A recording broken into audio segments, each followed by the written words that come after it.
Moving on to the 2-day pick six that they are offering here on Cow Crown weekend. And it matches up the last four races on Saturday and the two graded stakes on Sunday. PTF dollar pick six, $1 minimum, 15% takeout in that pick six for the 2-day wagers. How are you going to approach this? I'm going to use this basically like a killer bet as a way to really get paid if I'm right about everything over the 2 days. It will not be a big part of my overall wagering portfolio. Matt Miller, in his great new book, A Better Way of Thinking, which you can find over at abetterwayofthinking.com, talks about the risk pyramid, where your sort of most conservative bets are at the bottom, win bets, daily doubles, things like that. That's the bottom of the pyramid. And then as you go up to the top, you have some bets like this that are high risk, high reward. Yeah, I'm taking this 2 day pick six as the very top of my risk pyramid. I have a ticket to show you. I'm just gonna for purposes of this, I'm taking a caveman approach. If I were going to make this one of my bigger bets, I would have many tickets and be doing it very, very differently. But for this video, we're just going to go through what happens if I'm exactly right. We'll start with the John Henry. I really like number 3, Devin Propos, this French bred, 2 from 3 since making the North American debut. Distance, not an issue for this one. Going to get a good attacking trip for this powerhouse barn. I think he can handle the step up in grade. Also love Gold Phoenix. This race has been his white whale. Tricky trips the last couple of years, but he's been so dominant in this division. Going to try to lock this up with 3 and the 9. Moving on to the Eddie D. We talked about this race in other videos. Short story here, I'm singling Big Invasion in the pick six. Moving on to the Cal Crown, which we also talked about. I'll use both the Baffert runners, National Treasure and Muth. In another video, you asked me why no Senor Buscador. You know the undying love I have for him. I just don't think it's going to be a great pace scenario here for Buscador. I do think Buscador is going to be a really interesting underneath type horse to come flying, not just in this spot, but maybe even in the Breeders' Cup Classic itself at a very, very big price. Very interesting horse down the line. Giving me some Gunnevera vibes is Senor Buscador, but not on top, not in the pick six. Pick six, I want it 3-5. Moving on to the City of Hope. I really like Trickery in this spot. The 6 runner, progressive 3-year-old, getting better all the time.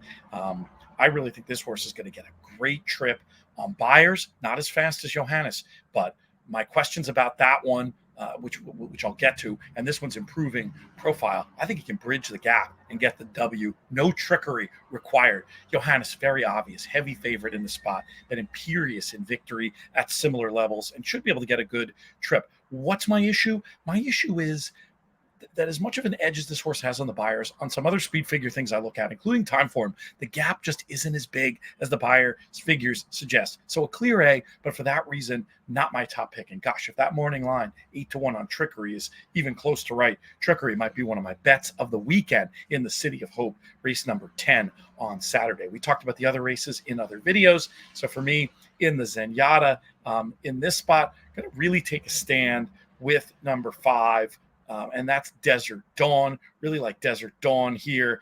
And then moving on to the Santa Anita Sprint Championship, I will use those same 2 runners we talked about in other videos, other parts of this video, depending on how you're consuming it. The 1 and the 5 for me there. I'll pop up this ticket onto the screen so you can see it. But really curious to see if you like my singles, if you think I'm on the right track with this one, and of course interested to hear who you bring in as well. But there you have it, just $16 for $1 to play all those A's. Probably will come back and play it an extra time with Muth as well, because I do prefer that one, and probably an extra time with Devin Propos as well. But yeah, there you have it, just $16 for my all A line. How do you see this 2-day pick six? And I actually know the answer because I have your ticket to show right here, but why don't you talk us through some of the decisions you made?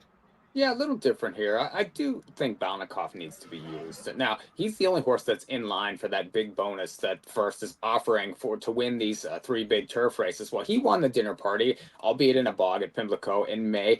That was a really nice race there. And for me, I thought that his last 2 races were very sharp leading up to this spot. I mean, there's $2.5 million bonus for this horse that's alive right now. Now, and you get Pratt also. I just think he's very interesting, and I do not want him off tickets. I think he needs to be used here. I like like the way Rock Emperor raced last time in that Del Mar handicap. I just thought he made an early move and was succumb to the closers. That he hasn't won in a couple years. He's 10-1 morning line, but you get Rispoli here. I think that one's interesting, and then Dicey Mocher is another one that's racing well out here. So I'll use that one. We talked about the Eddie D. I agree on Big Invasion. I think that one's a definite use, but Emon's 20-1 morning line and finally gets 6.5. Stone closer needs help, but I want him on the ticket. Cal Crown, we talked about that one also. Gimme National Treasure. I think he bounces back. His best is the best in this race. Subsandador, I think, is the backup in there for me. It's Mandela. He's a Baffert killer whenever he has the right horse. City of Hope, I think, is a very interesting race, but you mentioned Johannes, the fact that he's, maybe not quite a standout on numbers, but if you watch his races visually, he's not to the end of the tank. And I'm not huge on California turf horses, but I really like this horse.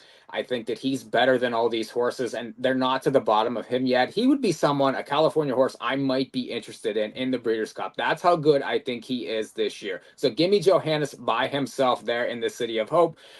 Going to the Sunday, Agree on Desert Dawn, I think, is a must use. I'll try the one in there also as a deep backup. Probably going to be a price there in a race that really just lacks a lot of high end, I think, talent. So that's pretty wide open. And then to finish up here on Sunday, give me in that sprint championship, Fort Bragg returning for Baffert. Tons of talent, very speedy.